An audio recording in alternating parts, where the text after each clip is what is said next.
এই ঘটনাটা গণতন্ত্রের একটু উদাহরণ। কিন্তু তাছাড়াও গণতন্ত্রের মর্মবস্তু আপনি সমাজ কি করে চলবে, এই ক্ষেত্রে সারা পৃথিবীতে একটা আলোচিত বক্তব্য আছে। সমাজের প্রত্যেকটি সদস্য তার যা সামর্থ্য আছে সেই অনুসারে সমাজকে দেবে এবং তার যা কিছু প্রয়োজন সেটা সমাজের কাছ থেকে পাবে বিনিময়ে। এটাকে বলে কাজের বিনিময়ে খাদ্যের মতো। আপনি সমাজকে দেবেন আপনার সামর্থ্য অনুসারে, সমাজের কাছ থেকে দেবেন আপনার দরকার বা প্রয়োজন অনুসারে। সেই অবস্থায় পৌঁছতে পারলে সমাজ মোটামুটি গণতান্ত্রিক হয়। শুধুমাত্র ভোট দিলে হয় না। আমরা ভোট দিয়ে এমন সমাজ তৈরি করতে চাই যেখানে আমাদের সামর্থ্যের বিকাশ ঘটবে। আমাদের একটা ধারণা আছে আমাদের প্রতিভা প্রকৃতির কাছ থেকে পাওয়া, মেধা জিনিসটা প্রকৃতি প্রদত্ত, সেটারই আমরা পূর্ণ সদ্ব্যবহার চাই। একটু ভেবে দেখলে কথাটা আপনার কাছে সত্য নাও মনে হতে পারে, কারণ মেধা জিনিসটাও কিন্তু পরিচর্যার ফসল, বিনিয়োগের ফসল। আপনি কিভাবে শিক্ষা লাভ করছেন এটা নির্ভর করে অনেকগুলি বিষয়ের উপর। সেটা শুধু অবস্থাগত পাঠ্যপুস্তকের উপর নির্ভর করে, বস্তুগত পাঠ্যপুস্তক বা অবস্থাগত মা বাবার শিক্ষার উপর নির্ভর করে। আরো অনেকগুলো সামাজিক ব্যাপার আছে, আপনি কোন ধরনের স্কুলে যেতে পারবেন সেটা আপনি নির্ণয় করেন না। সুতরাং মেধা বিকাশের যে সমস্ত মানবিক সত্তা থেকে সমাজের সমানভাবে বঞ্চিত হওয়ার পর তারপর প্রতিযোগিতায় যদি আপনি প্রমাণ করতে পারেন আপনি মেধা বিকাশে, সেটাই হবে। এখন সারা পৃথিবীব্যাপী একটা প্রবণতা লক্ষ্য করা যাচ্ছে। শিক্ষার উদ্দেশ্য সারা পৃথিবীতে একরকম ছিল। মানুষের গড় আয়ু বেড়েছে এখন ধরেন 80 বছর পৃথিবী, আমরা একটু পিছিয়ে আছি। স্বাভাবিকভাবে মানুষের আয়ু 100 বছরের বেশি। এর মধ্যে মানুষের নানা রকম ভাগ করেছে। আগে প্রাচীন ভারতীয় সমাজে ভাগ ছিল এইভাবে যে আপনাদের ব্রহ্মচর্য, সংসার বা কাজস্থ, বানপ্রস্থ এবং সন্ন্যাস, এইভাবে 4 ভাগে ভাগ করা। এগুলিকে হিন্দু ধর্মের ভাষায় বলে আশ্রম। এই জন্য তাদের ধর্মের নাম বর্ণাশ্রম ধর্ম। মানে বর্ণে বিভক্ত, খুব সহজ করে আমরা হচ্ছে এদেরকে পাঠ্যপুস্তকে 4 বর্ণে বিভক্ত এবং 4 আশ্রম জীবনে, মানে 4টা পর্যায়ে। বড় ধরনের একটা কন্ট্রোভার্সি বা বিষয় গড়ায়। তো আমরা একটা পর্যায়ে যেটাকে ব্রহ্মচর্য বলবো, ধরুন এটা 20 বছর। এই সময়টা সারা পৃথিবীতে দেখা যায়। এই 20 বছর আমরা কি করি? এটি হচ্ছে শিক্ষার সময়। মানে ব্রহ্ম যেভাবে আচরণ করবেন, আমরা যদি সহজ বাংলায় বলে খোলার খাসি আর কি। আপনি এখনো বিবাহ করেন নাই, সংসার পাতেন নাই, আপনার কোনো সন্তান সংস্কৃতি বা পরবর্তী প্রজন্ম তৈরি হয়। এই সময়ের পড়ার ভাষা আপনি যদি একই রকম, মানে আগে বলতো দ্বাদশ বর্ষ গুরুগৃহে বিদ্যা অভ্যাস শেষে তিনি কর্মক্ষেত্রে প্রবেশ করবেন। এই জন্য ভারতীয় ভাষায় আপনার গ্রাজুয়েশনের নাম স্নাতক। আপনি স্নান করে বেরিয়ে যান। মাদ্রাসায় পাগড়ি দেওয়া হয় এবং গ্রাজুয়েশন সূত্রের অর্থ কি? গ্রাজুয়েশন, আপনি গ্রেড পার হন। এই জন্য আমরা ক্লাস 5 পর্যন্ত গ্রাজুয়েশন বলি, ক্লাস 10 পর্যন্ত বলি, এটা অর্থভাবে বলা হয়, ঠিক না? রেটরিক। মূল কথা হচ্ছে আপনার জীবনের পড়াশোনার পাঠ আছে। এখন রেটরিক চালু হয়েছে, সারা জীবনেই শিখতে হবে আমাদের, লাইফ লং। কেউ তো অস্বীকার করছে না। কিন্তু আমরা স্কুল কলেজে গিয়ে শেখার যে বয়স, সেটা যদি ধরেন, শিক্ষাকে এখন 3 ভাগে ভাগ করা হয়। জাতিসংঘের শিক্ষা বলছি, এটা খুব বেশি একটা গণতান্ত্রিক তা কিন্তু বিশ্বাস করি না। তবু বলছি 1948 সাল নাগাদ যখন ইউরোপে দ্বিতীয় মহাসমর শেষ হলো, তখন তারা একটা ঘোষণাপত্র গ্রহণ করলেন সাধারণ মাপকাঠি হিসেবে, এটা আইন হিসাবে নয়, লক্ষ্য হিসাবে। এটা মানবাধিকারের সার্বজনীন ঘোষণা হিসেবে বিখ্যাত। 1948 সালের 10 ডিসেম্বর জাতিসংঘ গ্রহণ করে। সেটার 30টা ধারার মধ্যে 26 নম্বর ধারা বলা হচ্ছে শিক্ষা সংক্রান্ত ক, খ এবং গ তিনটা আছে। শিক্ষাকে তারা ভাগ করতে 3 ভাগে। একটা হচ্ছে বুনিয়াদী শিক্ষা, তাদের শব্দ যদি আমি বহুদ্রুত করি, এলিমেন্টারি এন্ড ফান্ডামেন্টাল এডুকেশন, মানে হলো প্রাথমিক এবং বুনিয়াদী শিক্ষা। তারপরে হচ্ছে কারিগরি এবং বৃত্তিগত শিক্ষা, তারপরে উচ্চ শিক্ষা। এইসব কি করি, তারা কিন্তু বয়সটা নির্ধারণ করে দেয়। অর্থাৎ কয় বছর পর্যন্ত শিক্ষাকে বুনিয়াদী বলবো। কিন্তু সারা পৃথিবীতে একটা ইতিহাস আছে, মানে বাস্তব জ্ঞান আমাদের আছে সব দেশে, যেটাকে আমরা এখন বলি ইন্টারমিডিয়েট বা এইচএসসি, অথবা ইউরোপে এ লেভেল। এইটুকু শিক্ষা হচ্ছে বুনিয়াদী শিক্ষা। আমরা তার মধ্যে আবার সবগুলো ভাগ করেছি, 5 বছরের প্রাথমিক বিদ্যালয়, জুনিয়র, সিনিয়র ইত্যাদি। তাহলে এই শিক্ষাটা জাতীয় বলতে এটা হতে হবে সর্বজনীন, মানে এটা সবার জন্য হবে, অবৈতনিক। এটা 1948 সালে গৃহীত জাতিসংঘের লক্ষ্য। আমাদের দেশ তখন মাত্র 1 বছর হলো স্বাধীন হয়েছে। পাকিস্তান স্বাধীন হওয়াটাকে আমাদের দেশ স্বাধীন হলো থেকে আমরা পাকিস্তান ছিলাম। গতবার আমাদের ইতিহাস চর্চার মধ্যে এটাকে বারবার অস্বীকার করা হয়, এটা কিন্তু খুব একটা ভালো ফল বয়ে আনে না।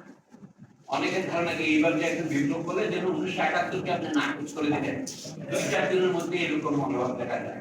একজন 1971-এর মুক্তিযুদ্ধ করার সময় অনেকে প্রায় হতো 50 বছরই বলবো, একজন লোক আছেন বুদ্ধিজীবী, তারা বলে যে 1947 ছিল সাম্প্রদায়িক আর এই হলো জাতীয়তাবাদী। এইটাও একই ধরনের ভুল হবে।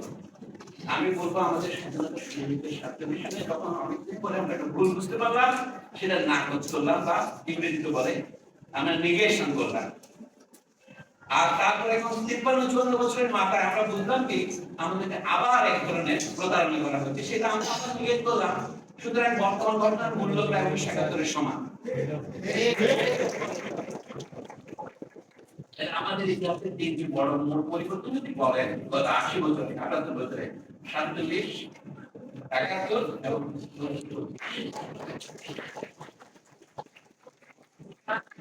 তার মধ্যে উত্তরণ হচ্ছে এটা জার্মান পণ্ডিত হেগেল বলেন সাবলেশন, এটা আউটহেবুং বলে, এটা হচ্ছে অতিক্রম করতে তার পেটের ভিতরে হজম করে, ওকে বাদ দিয়ে নয়, রসটা সেবন করবে চোখটা ছুঁড়ে দেওয়া। এটার আরেকটা ইংরেজি নাম হচ্ছে ক্রিটিক। ক্রিটিক মানে সম আলোচনা, সম্যক আলোচনা, ইকুয়াল আলোচনা নয়। আমি সেক্ষেত্রে আমাদের শিক্ষার্থীদের সমালোচনা করি। জাতিসংঘের যে লক্ষ্য সার্বজনীন মানবাধিকারের ঘোষণা বলে তারা বলেছে, যে কারণও আছে তখন সারা পৃথিবীতে নতুন নতুন দেশ স্বাধীন, যারা আগে পরাধীন ছিল, উপনিবেশ ছিল, সেই সময় তারা বলেছে দুনিয়ার সব মানুষ সমান এদেরকে করতে চায়, সবার জন্য একই রকমের শিক্ষা হতে হবে, একই রকমের মানে হচ্ছে একই রকমের সুবিধা থাকতে হবে, সবাইকে এক ভাষা শেখাতে বলেনি। তো এই ক্ষেত্রে তাদের লক্ষ্য ছিল শিক্ষার কতটুকু হবে অবৈতনিক, যেটিকে তারা বুনিয়াদী শিক্ষা বলেছে। আমার বিচারে এটা হচ্ছে 12 বছরের শিক্ষা অবৈতনিক হবে, যদি জাতিসংঘের ঘোষিত লক্ষ্যে পৌঁছতে চায়। আরেকটা শিক্ষা আছে যেখানে এলিমেন্টারি, তারা বলছে ওইটা হবে আবশ্যিক বা বাধ্যতামূলক। মানে যদি ওইখানে বিদ্যায় কোনো ছেলে বা মেয়েকে আপনি যেতে না দেন মা বাবা হিসেবে, আপনাকে দণ্ড দেওয়া যাবে। এই জন্য elementary education should be compulsory and fundamental education should be বলা হচ্ছে ফ্রি। একটা কম্পালসারি আর একটা কম্পালসারি এন্ড ফ্রি, আর একটা অনলি ফ্রি নট কম্পালসারি। এবং প্রাথমিক স্তরের শিক্ষার্থী কত পেটে নিয়েও কত পাঠিয়েছে, চাপাতে বলেন ভিয়েতনামে বলেন সব দেশে 6ষ্ঠ শ্রেণী পর্যন্ত প্রাথমিক এলিমেন্টারি শিক্ষা, আমাদের ইংরেজি আমলের উপস্থিত থেকে 5ম শ্রেণী পর্যন্ত। এইটা আমাদের বন্ধুরা যারা আগে বলতেন প্রশ্ন করতে হবে, এগুলি প্রশ্ন অন্তর্ভুক্ত হওয়া উচিত। এর সঙ্গে কারণে বলা শুকিয়ে একটু পানি দরকার, এখানে কথা বলে গলার ভিতরে মুখের ভিতরে শুকিয়ে যায়।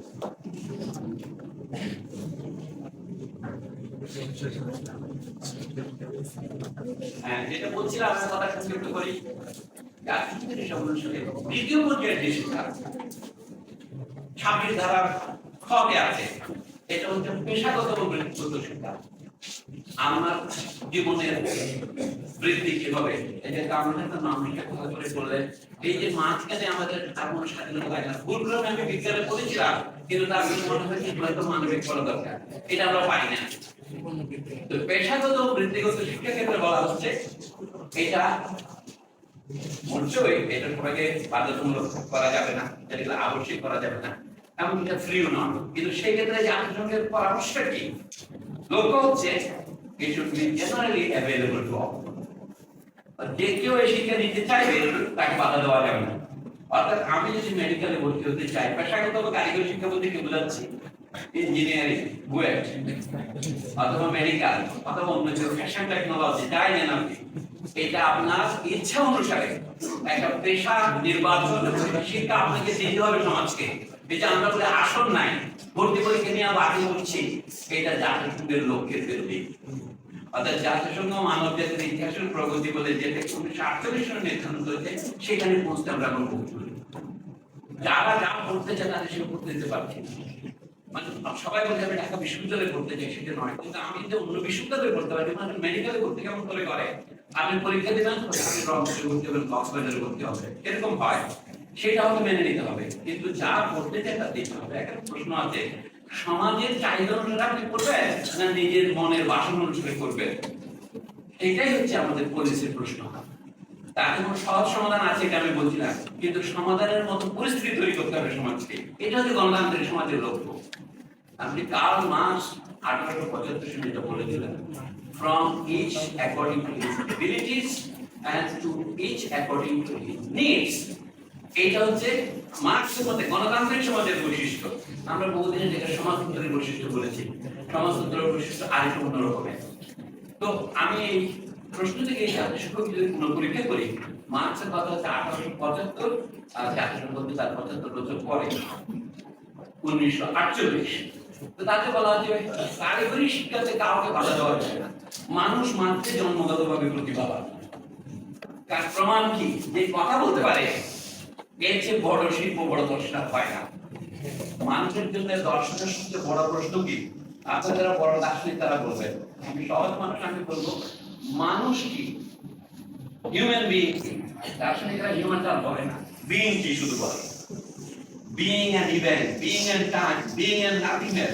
ইউরোপীয় দার্শনিকদের বইয়ের মধ্যে বিইং কথাটা বেশি থাকে কেন? ইংলিশ দার্শনিকদের মধ্যে নয়, মানে কন্টিনেন্টাল একটু বেশি থাকে। আপনি হাইডেগার বলেন, সার্ক বলেন, আলাবাগি বলেন, তিনজনের নামে দিতে বই বলেন, এই নামটা থাকে কেন? What is man? এর উত্তর কি? Man is the history of man. মানুষ লড়াই করে করে মানুষ হয়ে এসেছে। মানুষকে ইংরেজিতে বলে যে হোমো স্যাপিয়েন্স, যে চিন্তা করে, যার মধ্যে থেকে রড বের হয়, স্যাপ রড। একই সাথে মানুষ আরেকটা জিনিস হোমো ফবের, মানে ম্যান ইজ এ ফেব্রিকেটর, যে বানায়। মানুষ নিজে নিজেকে নির্মাণ করেছে। তো সেই যদি শুদ্ধ হয়, টেকনিক্যাল এন্ড প্রফেশনাল এডুকেশন নেওয়ার অধিকার এবং সামর্থ্য সবারই আছে। যদি তার সামর্থ্য না থাকে আটকে, তাহলে সমাজকে সেই সুযোগ থাকবে। কারণ একজন মানুষ যখন ইঞ্জিনিয়ার হয়, কিন্তু তার পরিবারের ইঞ্জিনিয়ার হয় না, সমাজের ইঞ্জিনিয়ার হয়। আমাদের ইঞ্জিনিয়ার এখন আমেরিকায় চলে যায়। আমাদের সমাজের সবচেয়ে বেশি সাবসিডি পাওয়া প্রতিষ্ঠান হচ্ছে বুয়েট। বুয়েটের অর্ধেক ছেলে মেয়ে এখন বিদেশে এই মুহূর্তে। মানে আমাদের কৃষকের যে সাবসিডি, সেটা যে শিক্ষা লাভ করে মাত্র 25 টাকা বা 8 টাকা বেতন দিয়ে আমরা যারা ইঞ্জিনিয়ার হয়েছি, আমাদের শ্রমের ফসল আমরা পাচ্ছি পরোক্ষভাবে। আমরা মার্কিন দেশের লকহিড কোম্পানি থেকে অবদান রাখছি এবং আমরা সেখানে কৃতিত্ব প্রদর্শন করছি। আমাদের দেশে এটা পাচ্ছে না, এটা আমাদের পরিকল্পনা ত্রুটি, স্বীকার করতে হবে। আমাদের ইঞ্জিনিয়াররা সেখানে না ওখানে যাচ্ছে কেন? এটা খুব জাগতিক নিয়মে, বস্তুগত কারণে। এটা বলা হচ্ছে পানির ধর্ম নিচের দিকে যাওয়া, প্রফিটের ধর্ম হচ্ছে ইকুয়াল হওয়া। এখানে যে প্রফিট আমি করবো বেতনের মাধ্যমে যা লাভ হোক, তার চেয়ে যদি 10 গুণ বেশি মার্কিন দেশে পাই, আমি এখানে থাকবো কোন যুক্তিতে? ওই যুক্তি হবে আপনার দেশপ্রেমের যুক্তি, এবং কেউ কেউ বলবে এটা বোকামির যুক্তি। দেশপ্রেম মানে বোকামি প্রতিরোধ হতে পারে গণতান্ত্রিক যুক্তিতে। সেই জন্য বললাম জাতিগত ভাবে সকলের অধিকার আছে, এটাকে আমরা বলি যে জাতি মুক্তি। তারপর ব্যক্তিগতভাবে সমাজের আগের ছিলেন ব্যক্তিগত শিক্ষিত হইতো, আগের মতো জেলের ছেলে জেলে হবে, কামারের ছেলে কামার হবে, চাষির ছেলে চাষি হবে। সাধারণত বলে আমরা সবাই ছিলাম চাষি। অন্তত এই দেশে যারা বাঙালি মুসলমান বলে বিখ্যাত হয়েছে, তারা পেশাগতভাবে নানা পেশা থেকে চাষি ছিলেন। তো এই চাষির ছেলে চিরকালই চাষি থাকবে, চাষির ছেলেকে বিশ্ববিদ্যালয়ে মাস্টার হবে না। এইটি হলো মোবিলিটি। এটার জন্য একটাই পথ আমরা পেয়েছি, সেটা হলো কি আধুনিক শিক্ষা বা ইংরেজি শিক্ষা লাভ করা। তো সেটার জোরে আমরা অনেকে বুদ্ধিজীবী হয়েছে, ডাক্তার হয়েছে, কিন্তু মূল যে সমাজের সত্য অর্থাৎ পেশাগত স্বাধীনতা পেয়েছি বলে যে আমরা মনে করলাম, সেটা একটা জায়গায় এখন বাধার মুখোমুখি হয়েছে। সেটার কথাই বলছি, বিশ্ব জুড়ে এই 20 শতাব্দীর একটু আগে থেকে শুরু হয়েছে প্রশংসা বৃত্তিগত এবং কারিগরি শিক্ষা। যেমন আমাদের সংবিধানও আছে, এমন আমি দেখলাম অবাক সেদিন আমাদের পাঠ্যক্রমের আলোচনা হলো 2 দিন আগে এই বিল্ডিংয়ের ওই পাশে, এবং আজকে এমনকি রাখালের হারে কেন কর্মমুখী শিক্ষা খুব প্রগতিশীল মনে হয়। কিন্তু এই কর্মমুখী শিক্ষা যে প্রাচীন ভারতের জাতপাত ভিত্তিক শিক্ষা ব্যবস্থার আধুনিক পুনরুৎপাদ, যে যে বৃত্তিতে শিক্ষা লাভ করবে আজীবন সেই বৃত্তির বিকশিত করতে বাধ্য থাকবে। সেটা নিম্নমানের শিক্ষা, যেমন আর্মিতে দেখেন নিম্নমান থেকে যারা ঢুকে সিপাহী, তাদের পক্ষে ব্রিগেডিয়ার হওয়া, জেনারেল হওয়া সম্ভব হয় না। 2-1টা আছে পাকিস্তানে, জেনারেল মুসা ফ্রম সিপাহি to the field marshal to general. Soldier general এগুলি দুর্ঘটনা বলে বই দেখি। আমাদের আসল কাজ হচ্ছে গরিবকে গরিব রাখা, সিপাহীকে সিপাহী রাখা, অফিসারকে অফিসার রাখা। এটা সব জায়গাতে আপনি দেখতে পাচ্ছেন। অনেকে এর বিরুদ্ধে কথা বলতে বলতে সাংঘাতিক ব্যাপার। আপনার কোনো স্বাধীনতা থাকবে না যদি আপনার সুস্থতাও থাকে। তৃতীয় পর্যায়ে হচ্ছে আপনার উচ্চশিক্ষা। আমাদের উচ্চশিক্ষা সম্পর্কে আমি বেশি কিছু বলবো না, আপনি জানেন যে দুটি জায়গায় আমাদের সবচেয়ে বেশি সংস্কার দরকার। সেটা হচ্ছে আমাদের প্রাথমিক এবং যেটাকে এখন মাধ্যমিক বলি, তারপরে বুনিয়াদী শিক্ষায়। বাংলাদেশে দেখেন এই শিক্ষানীতি তৈরি হয়েছিল 1844 ইংরেজরা একটা রূপ দিয়েছিল, সেখানে মূল ব্যবস্থা ছিল কি? বেসরকারি উদ্যোগে আপনি স্কুল স্থাপন করবেন, ইংরেজ সরকার সর্বোচ্চ 100 টাকা খরচ করে 10 টাকা গ্রান্ট এইড বা মঞ্জুরি দেবেন। এখনো সেই নামে ওই আমরা বন্ধ করে চলেছি ইউনিভার্সিটি গ্রান্টস কমিশন। ব্রিটিশ সরকার এই গ্রান্টস দিতেন নিম্ন বিদ্যালয়কে। আপনি বিদ্যালয় তৈরি করবেন, আপনি জমি দেবেন, বিল্ডিং করবেন, তারা সরকার দরবার খরচ দেবে শিক্ষকদের বেতনের জন্য। সেই ঐতিহ্য এখনো মুদ্রা চলেছে। কিন্তু এই যে মাধ্যমিক স্কুলগুলো দেখেন 97টি মাধ্যমিক স্কুল বাংলাদেশের বেসরকারি ব্যবস্থা করে চলে এখন পর্যন্ত। শিক্ষকদের বেতন অনিয়মিত, কোনো স্কেল নাই এবং চাকরির কোনো গ্যারান্টি নেই। সেই অবস্থায় আপনি কি করে মাধ্যমিক স্কুলে শিক্ষা আশা করেন? অথচ শিক্ষার গোটা ভিত্তিটাই হচ্ছে মাধ্যমিক বিদ্যালয়। এই নিয়ে আমাদের কোনো মাথা ব্যথা নেই। আমাদের নীতিগত পর্যায়ে মনে করে কি এটা অবহেলিত অঞ্চল। প্রাথমিক বিদ্যালয়ে কিন্তু কথাবার্তা আছে, জাতীয় শিক্ষক থেকে এনজিওরা বলে আমাদের প্রাথমিক বিদ্যালয়ে নারী শিক্ষার্থী এবং পুরুষ শিক্ষার্থীর অনুপাত একটু বৃদ্ধি পেয়েছে। আমার বন্ধু ডক্টর বিনায়ক সেন প্রমুখেরা এটা নিয়ে হাততালি দিয়েছে। দেখেন আমরা কত আনন্দ লাভ করেছি। বাংলাদেশে নারী শিশু পুরুষ শিশুর ভর্তির অনুপাত প্রাথমিক বিদ্যালয়ে প্রায় সমান সমান হয়েছে, 50-50। এটা বড় একটা অর্জন বটে। তারপরে আবার যখন পঞ্চম শ্রেণী নাগাদ এর সূত্রে 80% ধরে যায়, যে তারা কম করে বলে তারা 25% চলে যায়। এটার নাম হচ্ছে ড্রপ আউট বা চলে যাওয়া। কেন চলে যায়? একটা কারণ হচ্ছে মেয়েদের আগে অল্প বয়সে বিয়ে হয়ে যায়, সেটা একটা কারণ। অষ্টম শ্রেণীতে ওঠার আগে বিয়ে হয়ে যায়, কিন্তু পুরুষ শিশুরা ওখানে চলে যায়, তারা কাজে যায়। এইটাকে বৈধতা দিয়েছে জাতীয় সংঘের একটা অনুষঙ্গ ইউসিটি স্কুলগুলো, নন ফর্মাল এডুকেশন। এটা নিয়ে কথা বলে কেউ শুনতে চায় না। বলে গরিবের ছেলেমেয়েদের 4 বছর পড়লেই হবে, আর আমাদের ছেলেমেয়েদের 5 বছর পড়লেই হবে। আবার বড় লোকের ছেলেমেয়েরা সপ্তম শ্রেণী থেকে ক্যাডেট কলেজে যায়। আপনারা সবাই দেখেন নাই যে প্রশ্নের কথা বলছেন, ক্যাডেট কলেজ সপ্তম শ্রেণী থেকে শুরু হবে কেন? কারণ প্রাথমিক শিক্ষা এক্সপার্ট হচ্ছে 6 বছর, ওইটাই তারা স্বীকার করেছে। এটা তারা ফ্রান্স থেকে ইউরোপ থেকে শিখেছে, ওখানে লিসি করে সপ্তম শ্রেণী থেকে শুরু হয়। আমাদের ক্যাডেট কলেজগুলো সেটা অনুকরণ করে ভালোই করেছে। তাহলে ক্যাডেট কলেজগুলো গঠন দেখেন, ফৌজদার ক্যাডেট কলেজগুলো 57 শুরু হয়েছিল, ওই বছর আমার মাত্র জন্ম। তো সেখানে তো 6 বছর পড়ানো হয়। সেখান থেকে বের করার জন্য ওগুলি সামরিক অফিসার তৈরি করার জন্য তৈরি করতেছে। নিশ্চয় ওখানে রবীন্দ্রনাথ তৈরি করার জন্য করেনি, এবং তারা আমাকে কৃতিত্ব অর্জন করেছে। এই আপনাদের বিভিন্ন সমর্থন দিয়ে ক্যাডেট কলেজের পাইছেন জেনারেল ইকবাল করিম বিয়ার মতো আমার ব্যাচ নেই।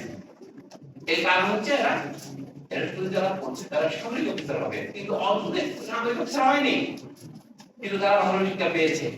আমি তো ক্যাডেট কলেজ বন্ধ করে দেওয়ার জন্য বলছি না। ক্যাডেট কলেজের যে শিক্ষার ব্যবস্থা সেটাকে রেসিডেন্সিয়াল প্রত্যেক হাই স্কুলে এরকম হওয়া উচিত। আমাদের সামর্থ্য নাই। আমরা যে সমস্ত পয়সা অপচয় করেছি, বিদেশে যেগুলো পাচার হয়েছে সেগুলো তো বলছি না, সেগুলো দেবপ্রিয় ভট্টাচার্য একটু বলবেন। বলতে চাই এখানে লেমন সুমা কোথায় এখন?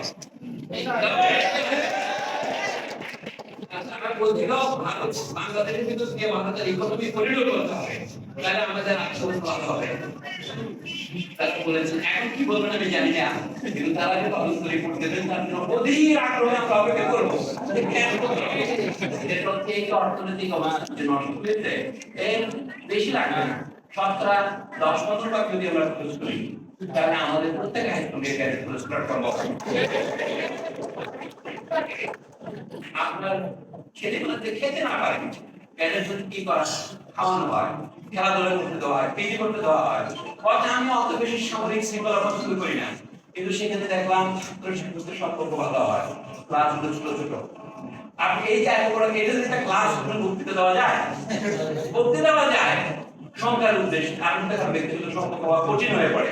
ক্লাস হলে ছোট ছোট ঢাকা বিশ্ববিদ্যালয়ে যখন তৈরি হয় 700-800 ছাত্র নিয়ে শুরু হয়েছিল। টিউটোরিয়াল ক্লাস হচ্ছে একটা বৈশিষ্ট্য, যেখানে 10 থেকে 12 জন ছেলে মেয়ে থাকবে, প্রফেসর সাহেবের সাথে তাদের পরিচয় হবে, তাদের টিউটোরিয়াল দেখবে, তো ক্লাস হবে টিউটোরিয়াল ক্লাস। এটা কলকাতা বিশ্ববিদ্যালয় থেকে আলাদা ছিল। ঢাকা তৈরি হয়েছিল এফিলিয়েটিং ইউনিভার্সিটি, বরঞ্চ রেসিডেন্সিয়াল ইউনিভার্সিটি, বাংলাদেশের আবাসিক বিশ্ববিদ্যালয়।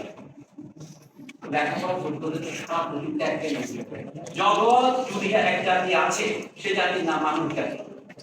এখানে আপনি হিন্দু, মুসলিম, বৌদ্ধ, খ্রিস্টান বিভূতি ভাগ করতে পারবেন, কিন্তু মানুষের শিক্ষার যে বয়স ও চাহিদা, সেটা ব্যাপারে জাতি নির্বিশেষে একরকম। আপনার জীবনের সবচেয়ে সৃষ্টিশীল পর্ব হচ্ছে শিশুদের, ধরেন আপনার বয়স 18 পর্যন্ত, তারপরে আর 2 বছর যোগ করে এইটুকুই। আগের দিনে বলে আপনি যদি 6 বছর পরে যখন প্রথম শ্রেণীতে পড়বেন, 12 বছর পর্যন্ত আপনি ষষ্ঠ শ্রেণী শেষ করবেন, আপনি 13 বছর থেকে 3 বলে, তখন থেকে আপনি 8 বছর পরে 18 বছরের মধ্যে আপনার বুনিয়াদী শিক্ষা শেষ করবেন।